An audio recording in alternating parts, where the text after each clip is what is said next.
किमी नो नाका नो Nobita means the Nobita inside you, यानी हर किसी में है नोबिता जो कहीं किसी कोने में है छिपा। जानता हूँ कि डेकिसुगी बेस्ट है, परंतु जब कभी मुझे नोबिता और डेकिसुगी में से किसी एक का चुनाव करना होगा तो मैं हमेशा आंख बंद करके भी नोबिता को ही चुनूंगा। बचपन में हम में से हर किसी ने डेकिसुगी की अपेक्षा नोबिता को ही चुना था, पर क्यों? कभी विचार किया है क्यों हमें एक ऐसा कैरेक्टर पसंद आता था जो परफेक्ट नहीं है, जो पढ़ाई में अच्छा नहीं, खेल कूद में अच्छा नहीं, जो हमेशा समस्याओं से घिर जाता है, जो हमेशा किसी न किसी पे निर्भर होना चाहता है। ऐसा नहीं है कि मुझे डेकिसुगी नापसंद है, उसकी अलग कहानी है, परंतु नोबिता से मेरा एक अलग ही जुड़ाव है, एक कनेक्शन है, और शायद आपका भी होगा, क्योंकि नोबिता हम सबके भीतर छुपे एक अनफिल्टर्ड और एक वीक कॉर्नर को दर्शाता है। एक ऐसा कॉर्नर जो चाहता है आगे बढ़ना लेकिन बढ़ नहीं पाता, जो चाहता है सबका अच्छा करना लेकिन कर नहीं पाता, जो चाहता है कर्म करना लेकिन कांड करके आ जाता है। नोबिता बहुत शरारती है, लेकिन केवल ऊपरी सतह पर। भीतर उसमें जो सबसे बड़ी खासियत है वो है उसका करुणा से भरा हृदय। वो एक काइंड हार्टेड पर्सन है। बचपन से ही हर कोई डेकिसुगी नहीं होता, परंतु सबके भीतर नोबिता अवश्य ही होता है। मैंने लोगों को ये कहते हुए देखा था कि डोरेमोन महज एक कार्टून या एनिमे नहीं है, ये एक इमोशन है।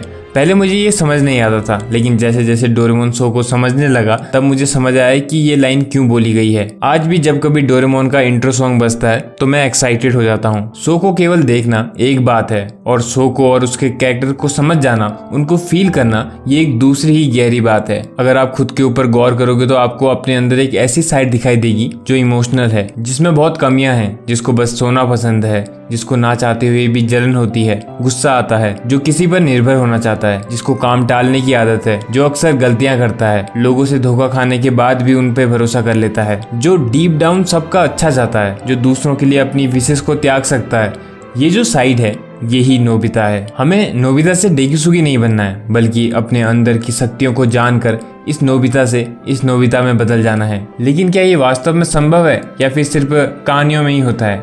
इसका जवाब आपको आगे पता चलेगा। जिन्होंने डोरेमोन को लिखा है, हिरोशी फुजिमोटो, जब उनसे पूछा गया था कि नोबिता के कैरेक्टर को उन्होंने किससे इंस्पायर होकर लिखा है, तब उन्होंने बताया था कि well, Nobita is my self. उनका मानना था कि नोबिता उनके व्यक्तित्व के एक हिस्से को दर्शाता है, जिसका मतलब है कि वो अपने बचपन में नोबिता जैसे थे। उनके मुताबिक नोबिता एक ऐसा लड़का है जो ना तो पढ़ाई में अच्छा है, ना खेल कूद में, और अक्सर मुश्किल में पड़ जाता है, लेकिन उसमें एक खास बात है, अपनी कमियों को पहचानने की क्षमता और एक अच्छा इंसान बनने की कोशिश। फुजिको को लगता था कि नोबिता के इस स्वभाव के कारण ही सब उससे जुड़ पाते हैं। उनका कहना था कि नोबिता जैसे कैरेक्टर परफेक्ट हीरोज नहीं होते, बल्कि उनमें इंसानी कमजोरियां होती हैं जो ऑडियंस को ये बताती हैं कि वो हमसे अलग नहीं है। फुजिको का फोकस हमेशा एक ऐसे कैरेक्टर को बनाने पर था जो रियल जैसा हो और इंसानों की तरह ही फील कर सके, ना कि सुपर हीरो टाइप। आपने देखा होगा कि कमियां होने के बाद भी नोबिता अंत में हीरो बन जाता है, क्योंकि इसका कारण है वो डीप डाउन सेल्फिश नहीं है। अंत में वो हमेशा अपनी चीजों को सैक्रिफाइस करके भी सामने वाले को प्रसन्न कर देता है। उसकी यही सैक्रिफाइस करने की आदत उसको हीरो बना देती है। आपने जब डोरेमोन के शोज को देखा होगा तो आपको ये महसूस तो अवश्य ही हुआ होगा कि ये शो बाकी शो से काफी भिन्न है। मैंने जो नोटिस किया वो ये कि इन एपिसोड्स के जरिए फुजिको एक गहरे अर्थ को समझाने का प्रयास करते थे। अक्सर एपिसोड्स में आपको ये देखने को मिलेगा कि उनमें एक मॉरल है जो बच्चों को एक अच्छा इंसान बनने को कह रहा होता है, जो बच्चों को बता रहा होता है कि आप जैसे भी हो आप हीरो हो सकते हो। हीरो बनने के लिए आपको पावर्स की आवश्यकता नहीं है, जो कह रहा होता है कि भले ही तुम पढ़ाई में कमजोर हो, बाकी लोग तुमको तंग करते हो, लेकिन अंत में सबके लिए तुम्हारा करुणा से भरा हुआ दिल ही मैटर करता है, तुम्हारा सबको क्षमा कर देना मैटर करता है। कई लोगों के जब मैं कमेंट्स देखता हूँ तो वो कह रहे होते हैं कि ये सिर्फ बच्चों के लिए एक कार्टून ही तो है, इससे क्या फर्क पड़ता है कि ये कैसे हैं, ये है तो सिर्फ एक कार्टून ही। लेकिन फर्क पड़ता है। हमें ऐसे कार्टून्स को प्रमोट करना चाहिए। इस तरह के कार्टून्स एनिमे बनाने वालों को इनकरेज करना चाहिए, जो बच्चों की कल्पना करने की क्षमता का विकास करते हैं, जो बच्चों को मैनर्स, काइंड बिहेवियर सिखाते हैं, यूनिटी सिखाते हैं। मैं अपने आप को बहुत सौभाग्य वाला समझता हूँ जो मेरा बचपन ऐसे कार्टून शोज को देखते हुए गुजरा है, जिन्होंने मुझे कल्पना करना सिखाया है। मेरे हृदय में सबके लिए प्रेम भरा है, वरना वर्तमान की स्थिति देखें तो इस तरह के कार्टून सब आते ही नहीं। बच्चे बस सोशल मीडिया में रील्स ही देखते हैं और क्या सीखते हैं? गाली देना, माँ बाप का अपमान, बड़ों का अपमान। वो रील्स में इतने खोए रहते हैं कि कल्पना करना तो भूल ही गए हैं। और कल्पना शक्ति यानी इमेजिनेशन पावर बहुत ही आवश्यक है। अगर तुम किसी चीज को इमेजिन ही नहीं कर सकते तो उसको मैनिफेस्ट कैसे करोगे? पहले इंडिया में भी रिटर्न ऑफ हनुमान, बाल गणेश, महाभारत, घटोत्कच जैसी मूवीज बनती थी जो बच्चों के भीतर अच्छे संस्कार डालती थी, जो बहुत कुछ सिखाती थी, लेकिन अब ये बंद सी हो गई हैं। इसके बहुत से कारण भी हैं। बाल गणेश मूवी का एक सीन जो मैंने बचपन में देखा था और जिसको मैं कभी भुला नहीं पाया, जिसमें एक बिल्ली ने गणेश के मुश्तक को डराया था, जिसके बाद गणेश ने उस बिल्ली को सबक सिखाने के लिए उसको पकड़ा और तंग किया और उस बिल्ली को पानी में भी डुबाया। और जब गणेश घर आए तो उन्होंने देखा कि उनकी माँ घायल थी। तब गणेश ने क्रोधित होकर पूछा कि ये किसने किया? तो माँ पार्वती ने कहा कि ये तुमने ही किया है। उस बिल्ली को कष्ट पहुंचाकर तुमने मुझे ही कष्ट पहुंचाया है। सभी जीव मेरे ही अंग हैं और किसी को भी कष्ट पहुंचाकर तुम मुझे ही कष्ट पहुंचाओगे। जिसके बाद गणेश माफी मांगते हैं और किसी भी जीव को दोबारा से कष्ट ना पहुंचाने का वादा करते हैं। सोचिए मूवीज के जरिए ये कितनी गहरी बातें सिखाई जा रही थी। बच्चे देश का भविष्य हैं और ये अति आवश्यक है कि उनके अंदर अच्छे संस्कार बढ़े। डोरेमोन को भी देखोगे तो जो उसमें पहले के एपिसोड्स थे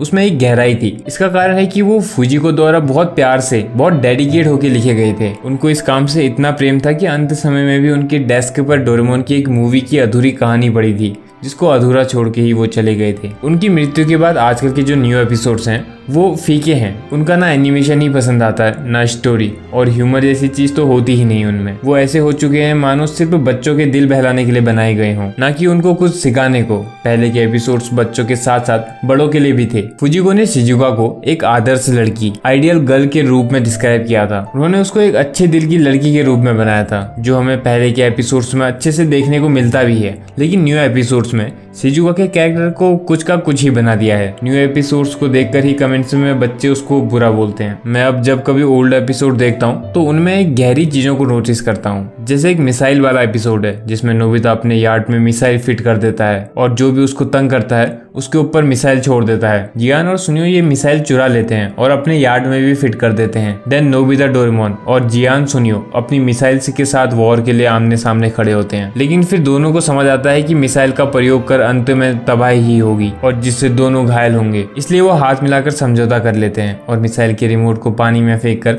शांति के मार्ग को चुनकर दोस्ती कर लेते हैं। इस तरह के एपिसोड वॉयलेंस से ऊपर एकता को रखने का संदेश देते हैं। फुजिको को इस एपिसोड का आइडिया अवश्य ही जापान के हिरोशिमा नागासाकी में हुए हमले से आया होगा। वीडियो की शुरुआत में मैंने कहा था कि मैं नोबिता से एक कनेक्शन, एक जुड़ाव फील करता हूँ। नोबिता की मेरे जीवन में एक महत्वपूर्ण भूमिका है। नोबिता से कनेक्शन फील करने का एक जो सबसे मुख्य कारण है कि मैं बचपन में महसूस कर पाता था कि उसको कैसा लगता होगा जब उसके 0 मार्क्स आते हैं, जब उसको क्लास में सबके सामने शर्मिंदा होना पड़ता है। क्योंकि मैं भी बचपन में नोबिता की ही था। मैं स्कूल में कभी अच्छे अंक प्राप्त नहीं कर पाया था। बाकी विषयों में तो फिर भी आ जाते थे, लेकिन मैथ्स में तो मैं और मेरे जीरोज ही जाने। मुझे मैथ्स समझ ही नहीं आती थी। 7वीं 8वीं कक्षा तक भी मुझे बेसिक कैलकुलेशन नहीं आता था और अगर कभी भूल से शिक्षक से पूछ दिया तो वो सबके सामने जलील करते थे। बेसिक कैलकुलेशन नहीं पता इस लड़की को,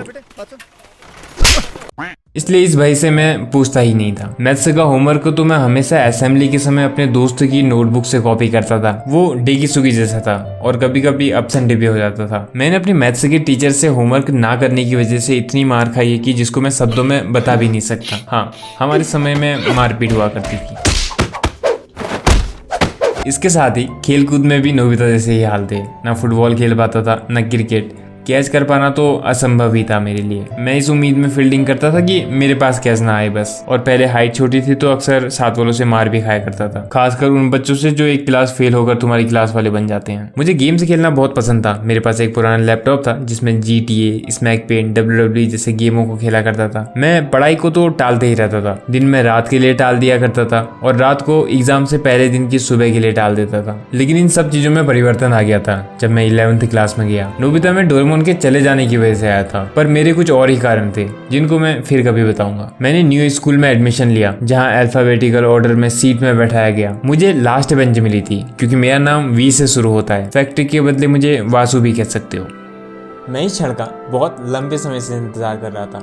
मुझे मास्क पहनने में कोई रुचि नहीं है। पहले मुझे पसंद था लेकिन अब मुझे बिल्कुल भी पसंद नहीं है। मैं लास्ट बेंच में बैठा था। केमिस्ट्री की क्लास चल रही थी। देखते देखते मुझे पता ही नहीं चला कि क्लास कब खत्म हो गई थी। लाइफ में पहली बार मैं इतना कंसंट्रेट हो पाया था। टीचर ने जो भी पढ़ाया वो मेरे दिमाग में पूरी तरह छप गया था। आज भी वो कॉन्सेप्ट मैं भूल नहीं पाया हूँ। 1S2, 2S2, 2P6, 3S2 वाला मैंने फर्स्ट टाइम फ्लो को एक्सपीरियंस किया था। लेकिन इसके बाद से ही धीरे धीरे मेरे जीवन में बहुत बड़ा परिवर्तन आ गया था। 11वीं कक्षा में लाइफ में फर्स्ट टाइम मेरी 3rd पोजीशन आई थी और मुझे मेडल भी मिला था पहली बार। वैसे आनी नहीं चाहिए थी, लेकिन पता नहीं फिर भी कैसे आ गई। मेरे क्लास के बच्चे मेरे से भी वीक थे शायद। मेरे पेरेंट्स को उम्मीद नहीं थी कि मैं 10th या 12th में पास हो पाऊंगा, क्योंकि वो मुझे बहुत अच्छे से जानते थे कि मैं पढ़ाई में कैसा था। लेकिन मैं अच्छे खासे मार्क्स से पास आउट हो गया था। घर में रहते हुए मैंने यूट्यूब चैनल बना लिया था। उस समय इसका कुछ ज्यादा ही क्रेज था। किताबें पढ़ता था और वीडियो बनाता। देन एक दिन मैंने डोरेमोन का लास्ट एपिसोड देखा, जिसको देखकर मुझे एक गहरा मोटिवेशन मिला और नोबिता की